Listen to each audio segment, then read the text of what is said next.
coming from the penis of Michael Jackson. What the medical experts will tell you is this is a device to collect urine when you're literally knocked unconscious for surgical procedures. This is what he sees on the body of Michael Jackson when he comes into the room and sees what he appears to be, to him, a dead Michael Jackson.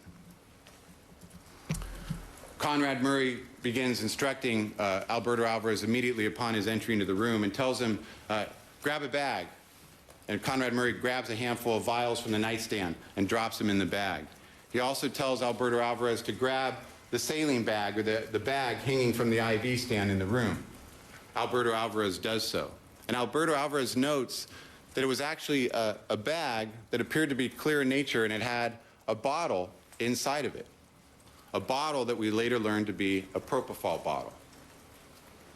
Alvarez complies with the requests of Dr. Murray, and what we know is subsequently this is corroborated by law enforcement, because when they go back to search the house on June 29th, they find a bag, and inside that bag is an empty saline bag, which you'll see in court, but it's slit open from top to bottom. And inside that bag, you'll hear from the coroner investigator, they found this 100 milliliter bottle of propofol inside the bag. And you will hear testimony about the significance of that when the medical experts come in and explain it to you. Following the commands of Conrad Murray, Alvarez is then told to call 911, and he immediately does so. And what you'll learn is that 911 call was made at 12:20 p.m. What you'll also learn from the evidence is that phone call was not made at 11:56 or thereabouts, when Sade Anding had heard the phone go dead and heard commotion in the background. That 911 call was not made at 12:12 p.m. when the defendant called Michael Amir Williams to say there had been a problem.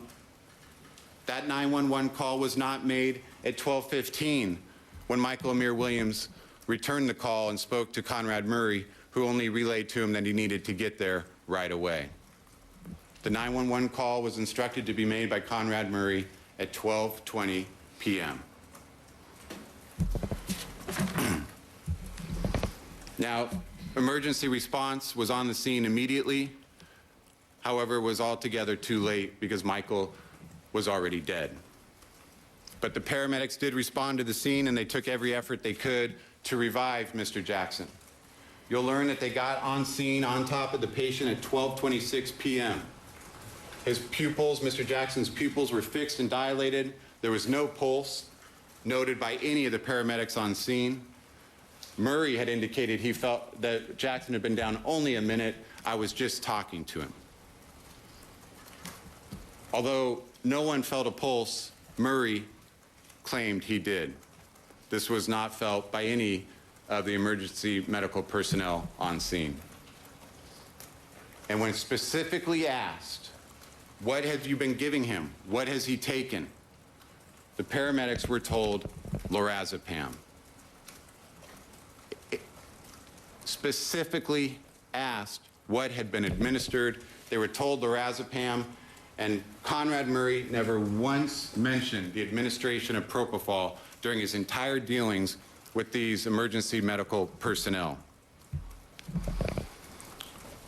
UCLA was on the phone with the paramedics, and they pronounced Michael dead. Conrad Murray indicated he wanted to take over responsibility and that he would accompany Mr. Jackson in the paramedics' rig, and that was agreed upon. So they transported Michael Jackson to UCLA. In this photo here is the paramedics' arrival to UCLA. This is actually Conrad Murray here in these loose pants and a white t-shirt. Nearby, I believe, is some of the security, Fahim Muhammad, Alberto Alvarez, Michael Amir Williams. And this is them entering UCLA, the emergency room area. When they enter into the emergency room area, obviously the emergency room doctors now want to know what transpired. So they inquire. Both Dr. Cooper and Dr. Wynn specifically asked Conrad Murray, what has he been taking? What have you given him? He indicates he had been taking Flomax, and he'd had some Valium. The only agent he gave him was lorazepam. and never once mentions to these medical emergency room doctors that are trying valiantly to save Michael Jackson's life, never once mentions that he had administered any propofol whatsoever. Michael is eventually pronounced dead at 2:26 p.m. on June 25, 2009. Following this, there's a search at the house at 100 North Carrollwood. Propofol bottle is found lying on the floor. Various prescription medicines are found on the nightstand, the majority of which are prescribed by Conrad Murray, although some are prescribed by other doctors. An ambu bag is found on the floor, which I'll talk about briefly in a moment. This syringe is found on the nightstand, and this syringe tests positive for both propofol and lidocaine. Also, this IV stand with a saline bag and a detached IV tubing and syringe was observed and collected on a subsequent day, but that syringe tested positive for propofol, lidocaine, and flumazenil.